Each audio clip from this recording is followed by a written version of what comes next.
Hey, what's going on, guys? It's Sam or xJawz, and today I'm bringing you guys a domination gameplay on the map Radiation. And this gameplay right here is from about a week ago. Before I came to college, I recorded this, and I wanted to use this gameplay specifically to talk to you guys about how to play to the strengths of your perks rather than just the strengths of your gun.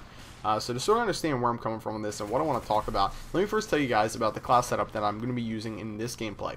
So what you can see I got right here is an MP5K with extended mags on it, lightweight, sleight of hand, and marathon. So first things first, if I'm going to be going for really high kill streaks, which I was in this gameplay, the MP5K is obviously not going to be the weapon I'm using throughout my entire kill streak, throughout my entire life, should I actually attain that kill streak. It's really, really unlikely that I'll be able to use the 45 bullets in the clip and then the 75 bullets I've got, saved up, on my person, whatever, to then get me up to, an 11 kill streak because I don't have hardline on. So because of that, what I knew I needed to do was think more about the perks that I was using rather than the gun that I was using. And because I was using, the perks lightweight, marathon, and sleight of hand, I knew that I was going to be able to play really aggressive and really, really fast paced. So even if I was using an assault rifle right here, I knew that what I wanted to do was stay in the enemy spawn here. Now let's put myself in, different shoes. Let's say I had been using something like an Enfield and then lightweight, sleight of hand, and marathon. The reason why this is important, the reason why I'm bringing up this hypothetical situation is because in a situation like that where you want to use a lightweight, you want to play aggressively, you want to do this or whatever, and you don't have scavenger on your, whatever, an Enfield in this case, you're going to need to keep in mind that sooner or later you're going to run out of ammo, and you're going to need to think not about what gun you have, because you're not trying to pick up, ammo for that specific gun right then. You're going to have to think about what your perks are and how you're going to be able to use those to your advantage. So by having something like lightweight, something that's just going to help you get around all the time, and sleight of hand that's going to help you, reload faster, you're going to be able to do pretty well with pretty much any weapon you pick up, as long as it's, not the Kipper-esque, I guess you could say. So in this gameplay, what I did was I picked up a nice dual mag FAMAS, a really standard gun, and what I was able to do was switch out between the two depending on the situations I put myself in. When I knew that they were spawning back in this area over here in the back of this warehouse, I pulled out my FAMAS, as you can see right here, and looked over this window. So it's a really easy way to catch people in the spawn, and I might not have been able to kill those two people had I only had the MP5 on me. So that's another thing you should keep in mind when trying to build up to those larger kill streaks right there. In this part of the gameplay, I think I go on a pretty big kill streak, something like a 36 kill streak, and definitely turned this game around, considering in the beginning I actually got two pretty quick deaths that were a little bit upsetting, but as you can see, I just kind of stuck to it, and I was able to turn out a good gameplay here.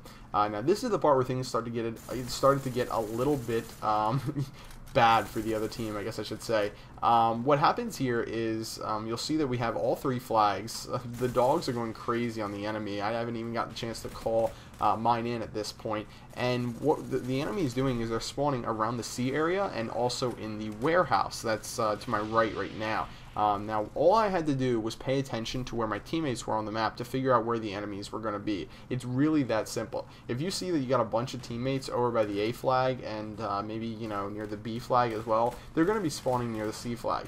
And I saw that they kept spawning in the warehouse, which is why I kept, taking that position with the FAMAS overlooking the back spawn in that area that I showed you guys before.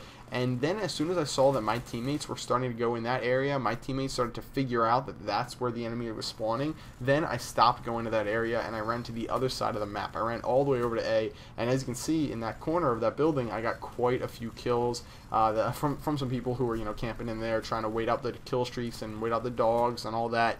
So it's definitely really, really a good idea to check out where your teammates are on the map before you're actually looking at the radar for enemies of any sort, unless you have a Blackbird on like I have right now.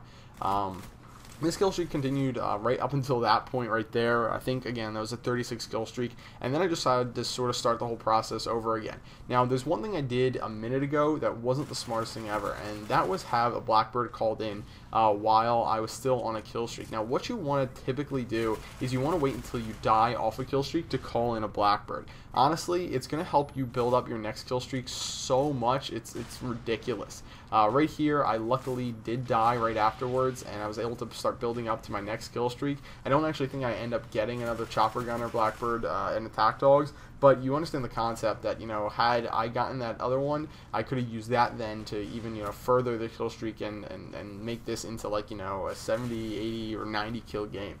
Right there, that guy was expecting me. I kept running to that area to try and pick people off at the warehouse, and that time I didn't have anything other than the MP5, and that might have been the reason why I died right there. Had I had, you know, an M16 or any other assault rifle, it might have worked out differently. So that's just a testament to what I was talking about earlier about switching out guns and having things on hand when you're not using scavenger, and you definitely have to put yourself in different situations. Some people are just real dumb about running up there, so using C4 up on that spot is a pretty, you know, easy spot that anyone can use. So just something to keep in mind if you know those sort of areas where people are, you know, usually sitting up in with claymores watching their backs, because, you know, they know people are going to try and come up some sort of ladder or stairway. It's a good idea to just throw some C4 up there and try it out, because oftentimes, like you see a lot in this gameplay, I was able to get kills from there.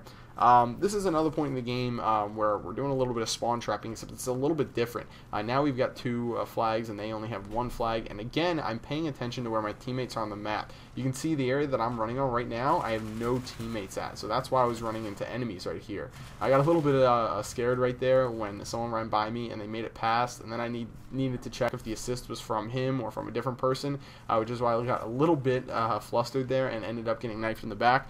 But had I paid attention there a little bit better, had I thrown a stun grenade or a concussion grenade at that guy, which is the smarter thing to do, I probably would have gotten that kill right there. Again, this is another point in the map where I'm over here towards this warehouse because we had 3 flags and not many people were over here, and it was just sort of a free-for-all on the enemy team, so really not much to be said here. They tried to capture some flags. It honestly just didn't work out for them at all. So anyway, guys, without further ado, this gameplay is wrapping up. I just want to quickly give you guys the option to choose what gameplay you think I should post next. This is something that a lot of other people have done in the past, and it's just something real easy that I can do. So for my next gameplay, would you like to see a 68 kill domination game with the SPAS 12, or would you like to see a 57-3 TDM with no lethal kill streaks? Alright, so leave me a comment on this video. Let me know which of those 2 gameplays you'd like to see, and I'll make sure that it's the next one that I post. See you guys later. Bye.